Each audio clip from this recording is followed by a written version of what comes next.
Hey, Made in America listeners. Whether this is your first show or you've been with us for 5 years, thank you so much for joining us. Please spread the word about what we're doing and the great things that are happening in manufacturing with somebody you know. Hey, welcome to another episode of the Made in America podcast. Really excited to be introducing our new format and expanding our presence. Today, I'm with Steve Levine, President and CEO of AtmosAir. Hey, Steve, how you doing? Doing great today, Ari. Doing really great. How about yourself? Doing great, man. Thanks so much for joining today. But it's the Made in America podcast, Steve. So we always start off with the same two questions. What do you make and why do you make it? Well, we have a unique technology that we make.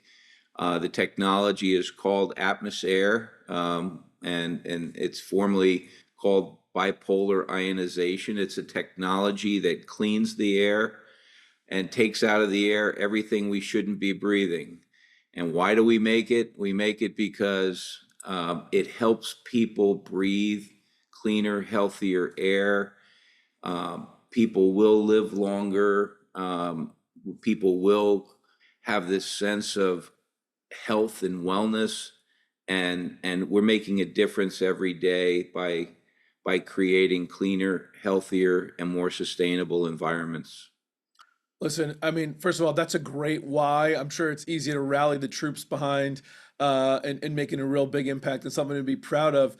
Can you kind of walk me through a little bit how you got into the business? Because it's a relatively young business. I mean, I guess 20 years isn't all that young, but certainly we talk to lots of manufacturers that have legacies that go back over 100 years. This is a business that's newer. How'd you get into it? What sort of drove the start? So early in my life, I was in the security alarm business, and that was the first 20 years of coming out of school and trying to make a difference in people's lives by creating safer areas for them to live in, giving them peace of mind by putting security systems in. After I sold that business, what do I do next? I really wanted to be in a business that, again, would help people. In this case, I looked at water, I looked at energy, and I looked at air quality. And I thought that air quality was really going to be a focal point in years to come. People were so focused on water that I really felt that clean air was going to be one of the next big opportunities. And so we started an air testing company. That's how we originally got into the business of air quality. We would go into large facilities, schools, hotels, commercial businesses, and really start measuring the 10, 11 different elements of indoor air quality, and found a need. The air quality, well, you can't see it, so you don't know what you're breathing. And so there was a real need to find solutions to better indoor air quality. And we found this technology in Sweden after looking at many different types, filters, UV lights, electronic air cleaners. We found this technology called bipolar ionization in Sweden, and we were able to get our arms around the technology and said, wow, this is the only technology that's really active. Every other technology is passive. We're going to try to catch what goes through the filter, or we're going to try to zap it with a UV light. Everything was on the return side of the air. This technology was on the supply side of the air. It was actually attacking the contaminants rather than reacting to it. So once we got our arms around it, we felt that, wow, this could be a technology that's a game changer, really helping people improve air quality and really taking things like dust particles out of the air.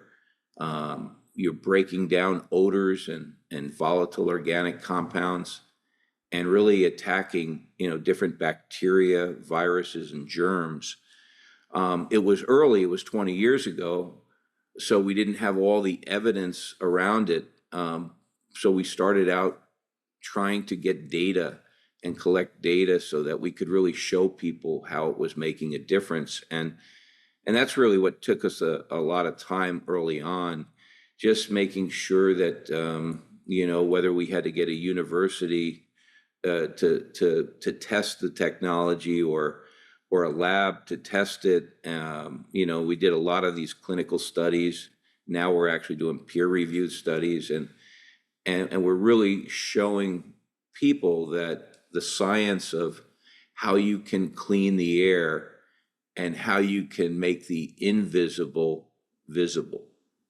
How did you, I mean, just going back to kind of the early days, look, coming out of the most recent pandemic, obviously there's been so much education around, air quality and the importance of it. And people think about what happens on an airplane or what happens when I go to an enclosed venue.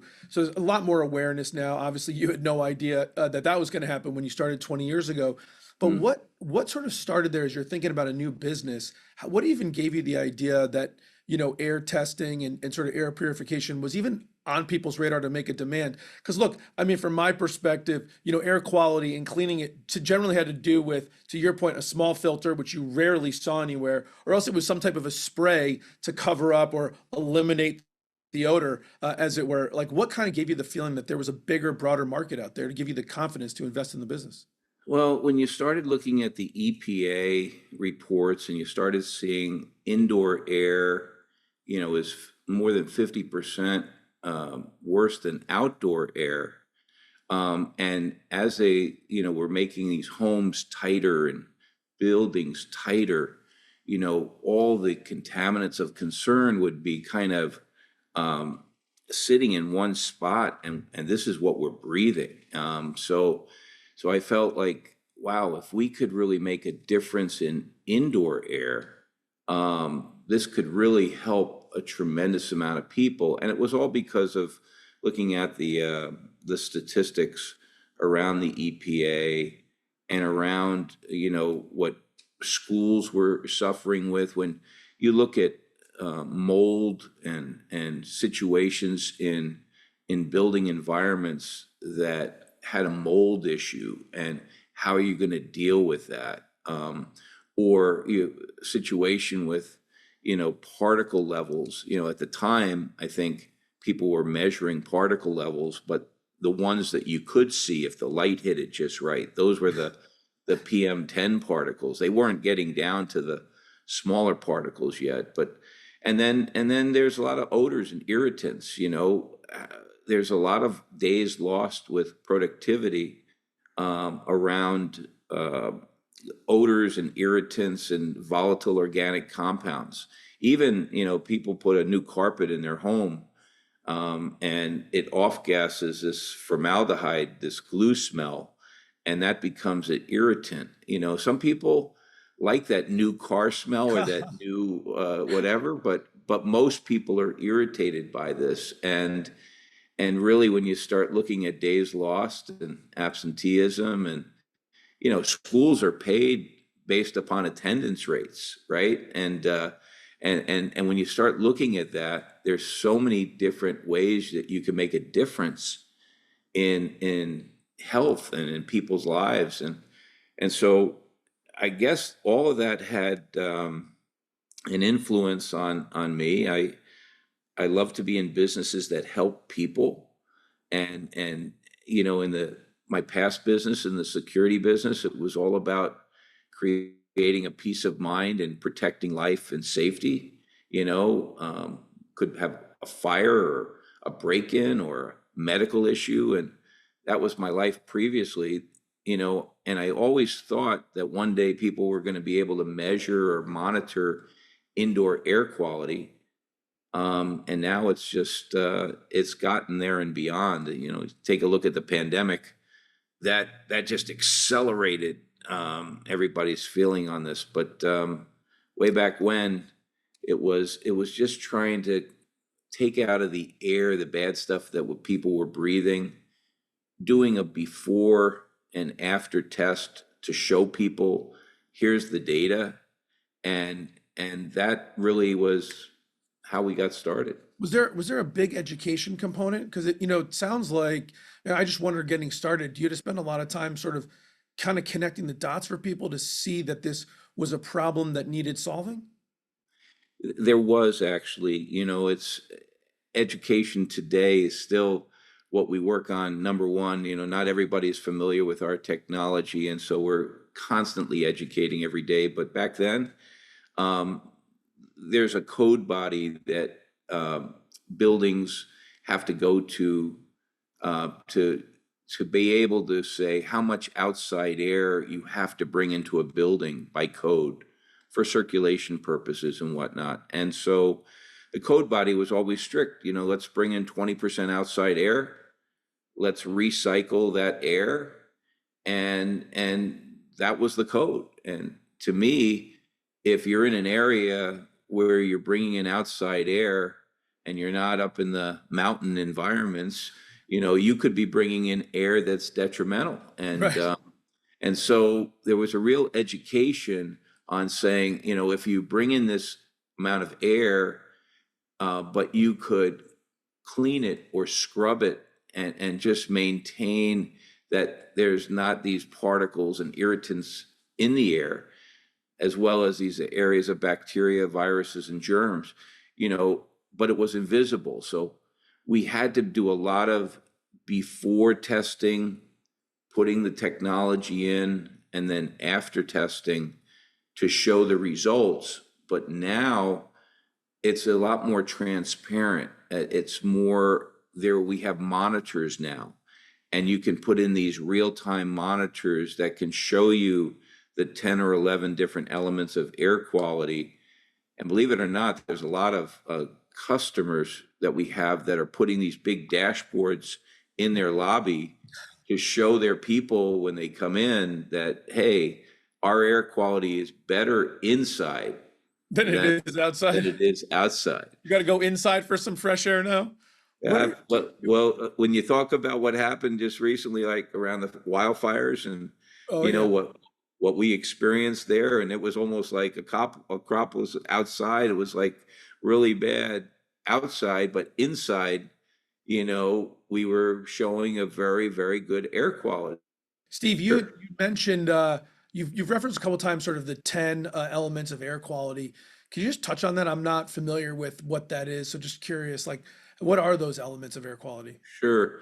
So, the elements of air quality that we want to measure that we think are important are, carbon dioxide levels, certainly, particle levels. And today we're measuring, PM10, which is the size of the particle, PM 2.5, which again is a smaller particle, but that this is what the CDC wants to measure. And then even below that, PM1 size particles, these are the particles that could get into our lungs and into our bloodstream that can really cause havoc. We want to monitor the volatile organic compounds. We want to monitor ozone, want to monitor carbon monoxide, formaldehyde. And these are the elements of air quality that we think are very important. We also want to monitor the air outside as well as the air inside to give a good comparative data. And this can all be done today, with sensors. So we're really, humidity levels are important. That's another element that we monitor, because when you're in the South, like I am today, and you have these humidity levels, that's kind of an issue when it comes to mold and mildew and those kind of. So you want to really get those elements at least in hand, see what they are to make sure they're livable or not, and then you want to attack the issue by reducing the elements so that it creates a much better overall indoor air quality.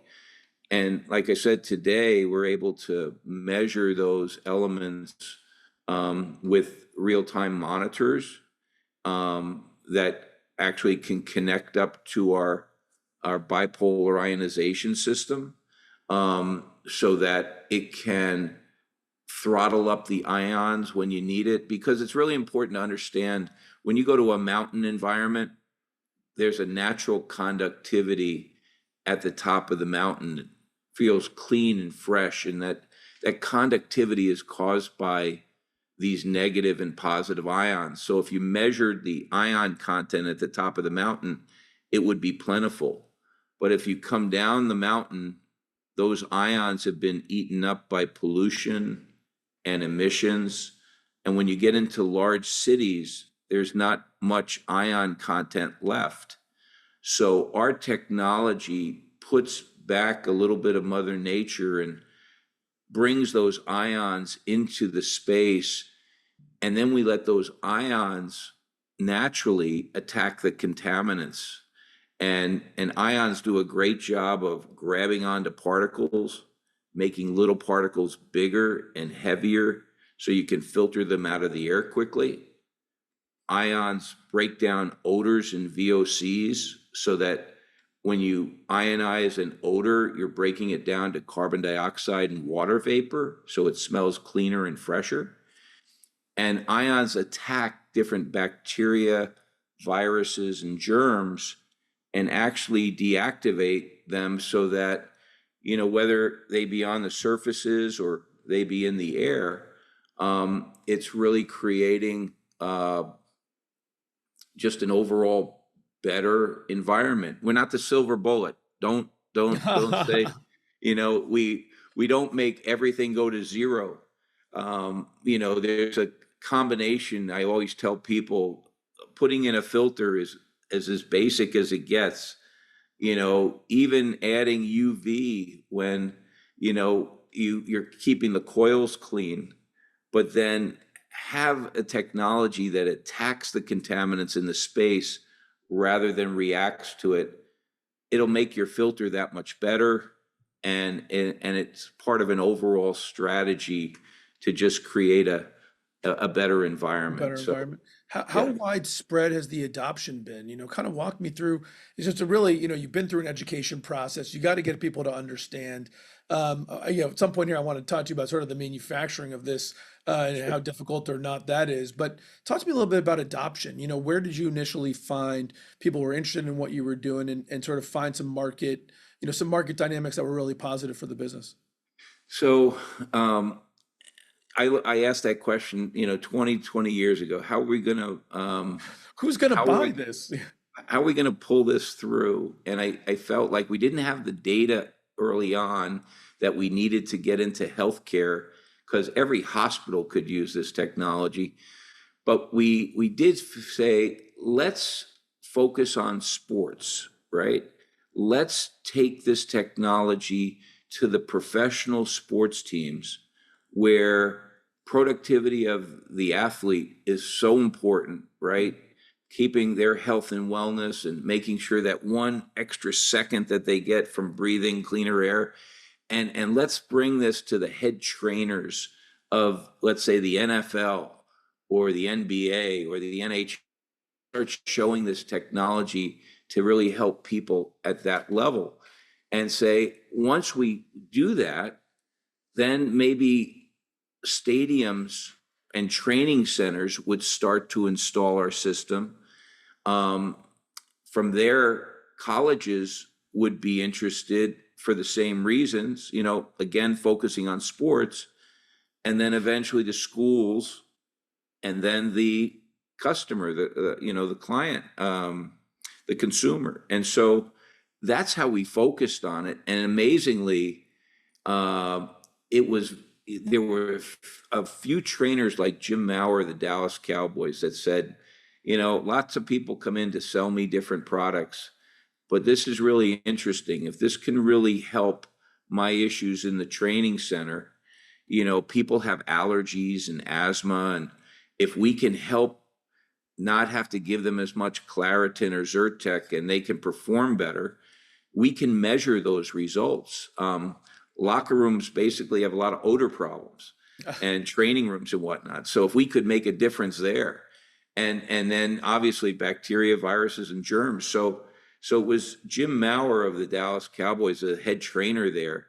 followed by Jim Whalen of the New England Patriots, followed by most of the NFL trainers, got their arms around this technology and started installing it in their facilities. And then it grew.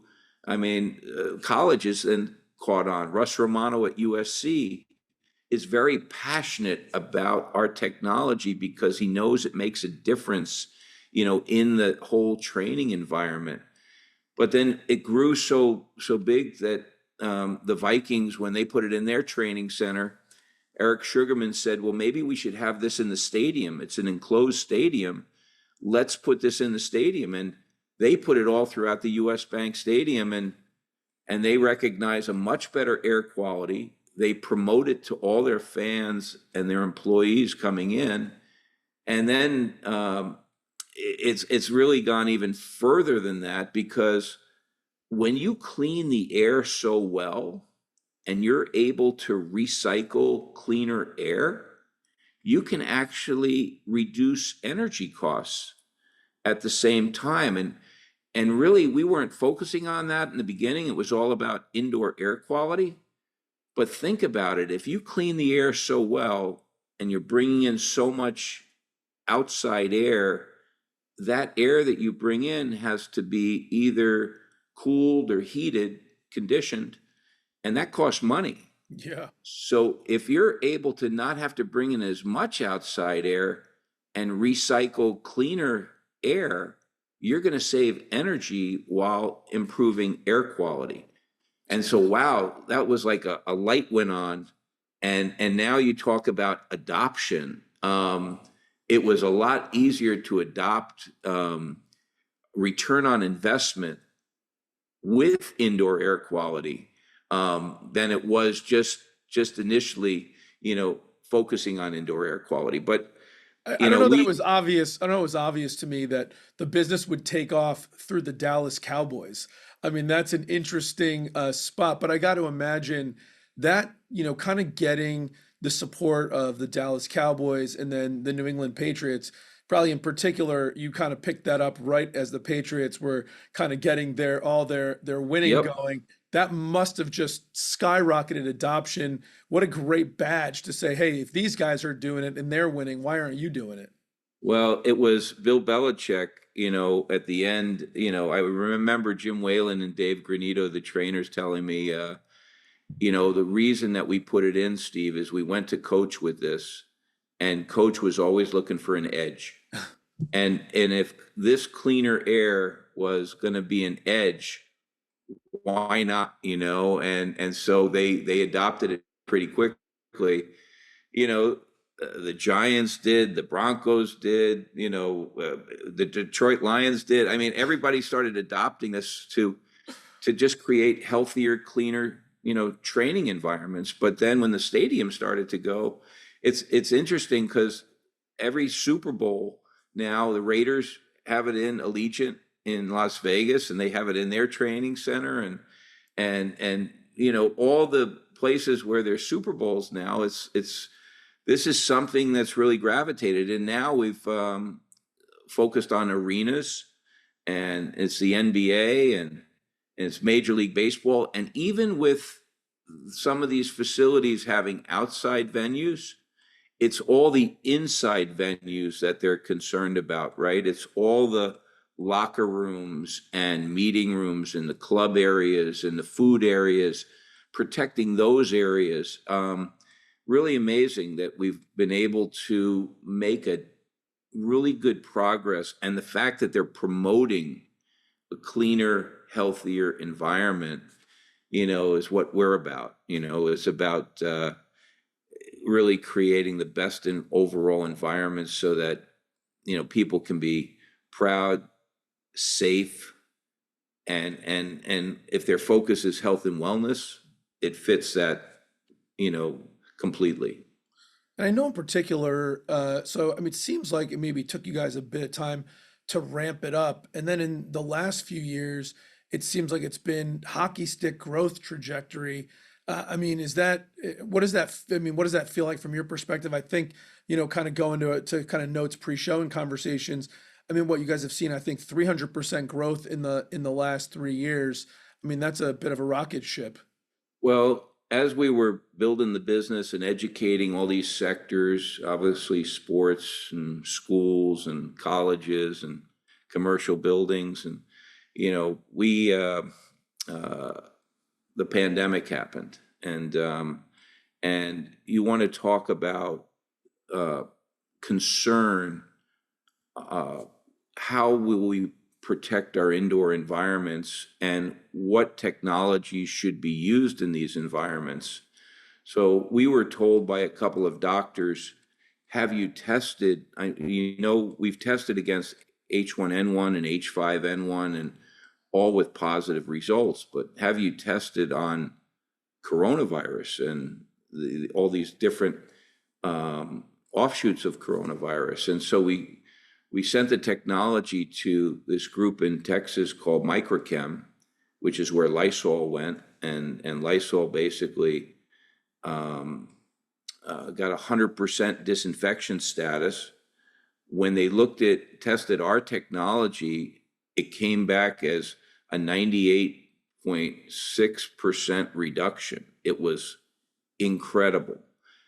Third party outside medical group saying, this is pretty amazing. You got to get that word out to your potential clients. Everybody could use this. And so we have a big manufacturers rep network, uh, about 50 manufacturers reps that sell HVAC type of product.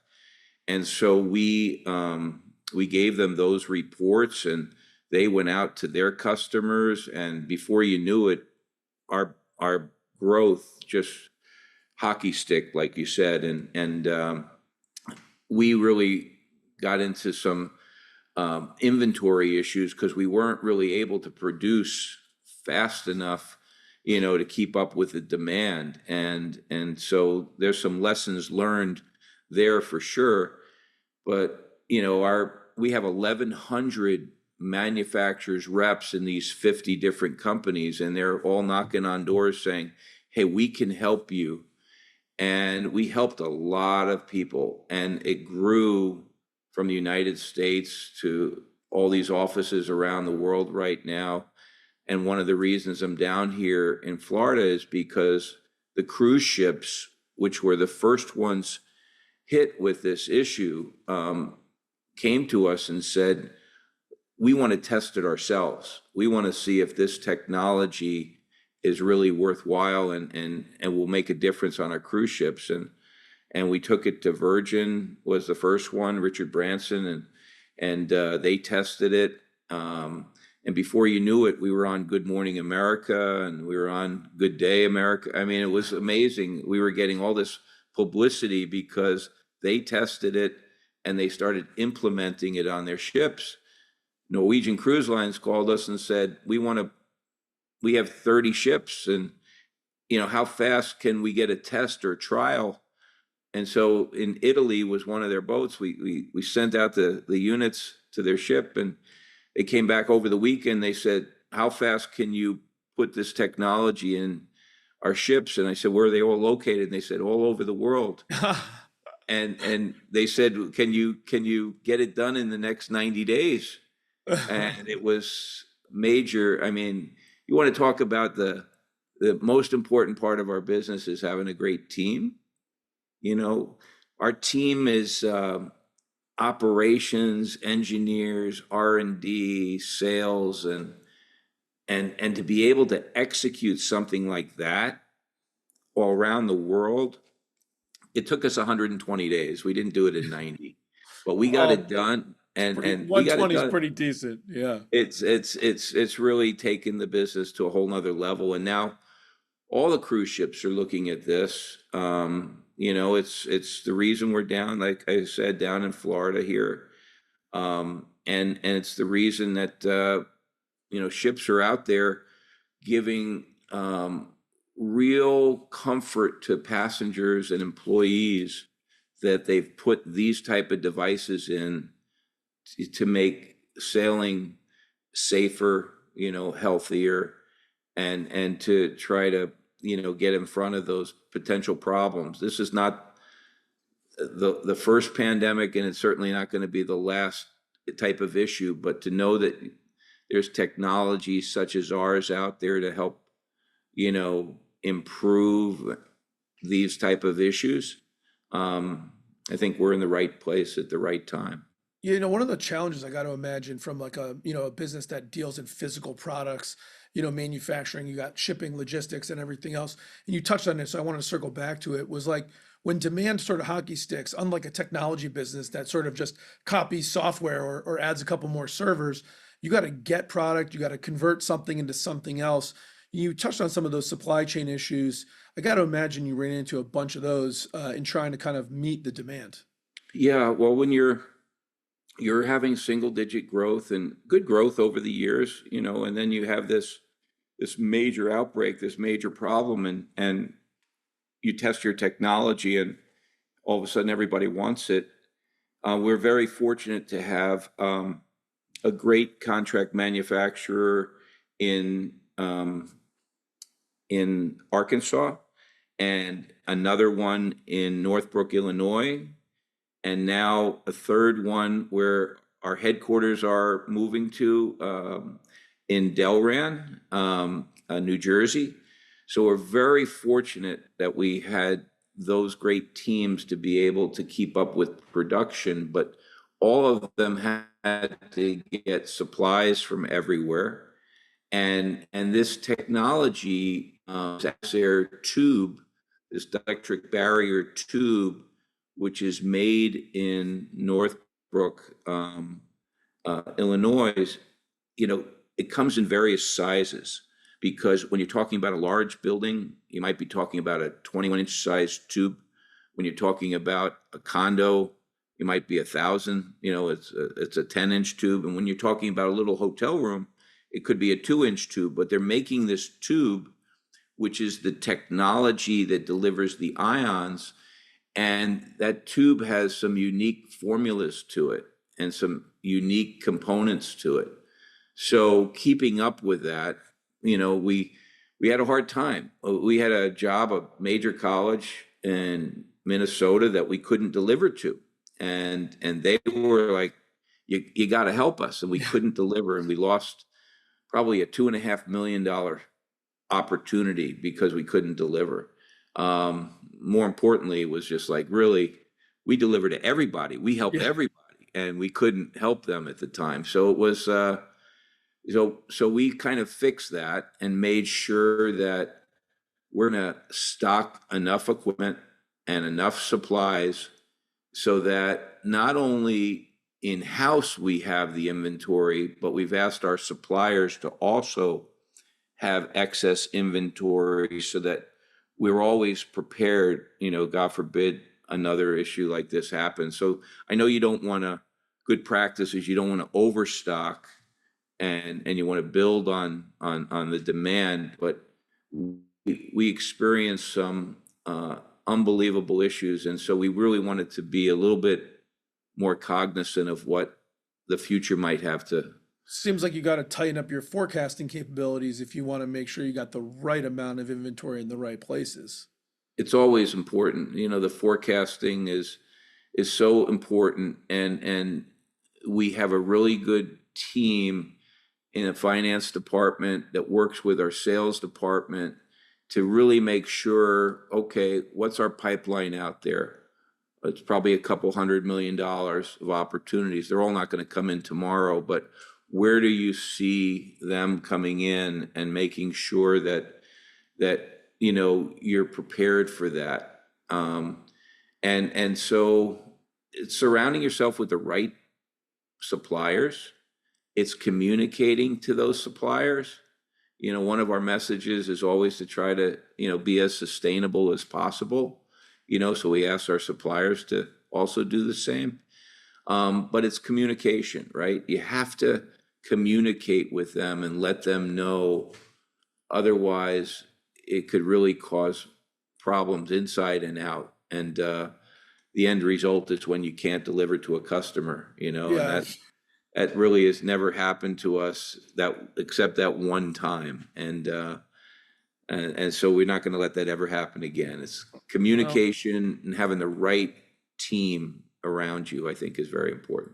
so that was another question I was going to ask you is as you're getting this level of growth and you're ramping up, how do you think about growing the team, but sort of maintaining the culture and the execution that drove the original success?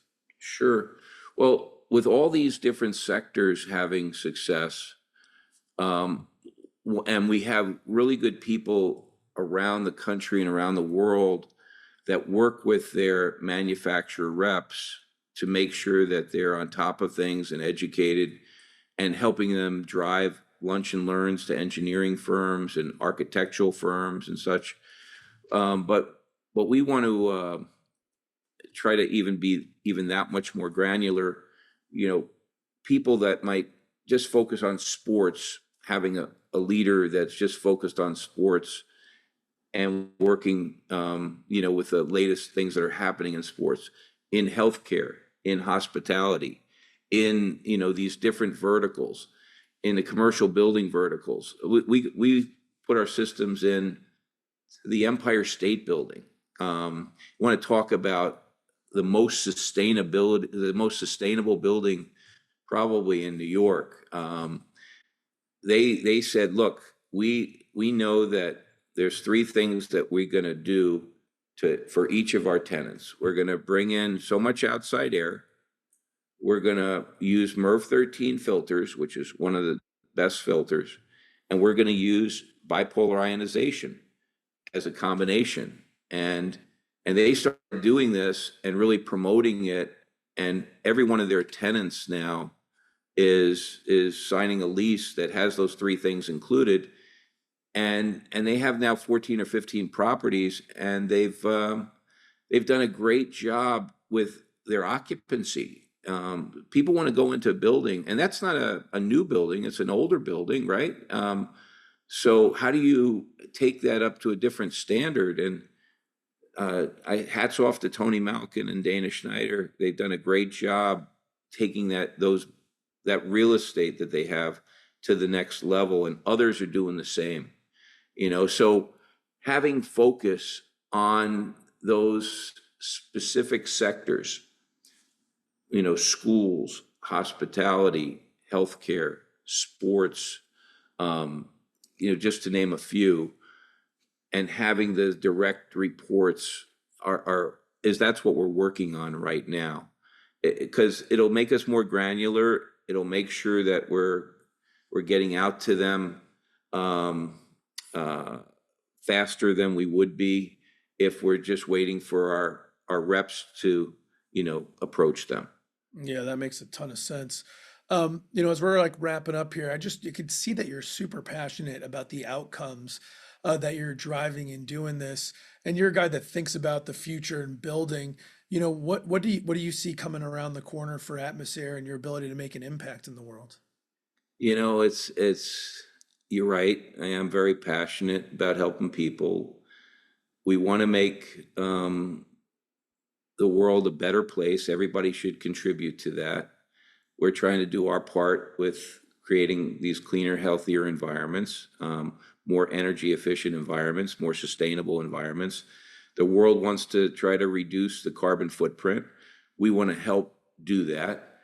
And we want to leave, this in a much better place for not just our kids, but, our grandkids. I got four of them now. So, I have a, a really great life. And, I think I don't want to lose the value of helping as many people as we possibly can. We're doing our part.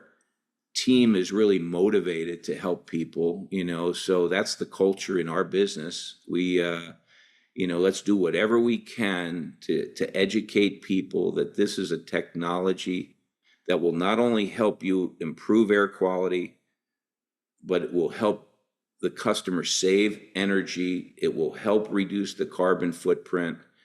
And at the end of the day, that's that's our part as a company. And we talk about this once a month in our company meetings, making a difference. If you can get up every day and make a difference, just takes one positive thing to make a difference, and we're trying to do that every day. Listen, nothing will help you focus on the future more than grandkids, I suppose. Really crystallize that view and sort of thinking about the future. I'll kind of wrap us up, Steve, with two kind of questions, maybe give Sure. some perspective. So, what's something that you learned early in your career or early in your life that you think's helped propel you to all the success that you've had? Well, I think one of the most important things, values that I have are relationships, right? People.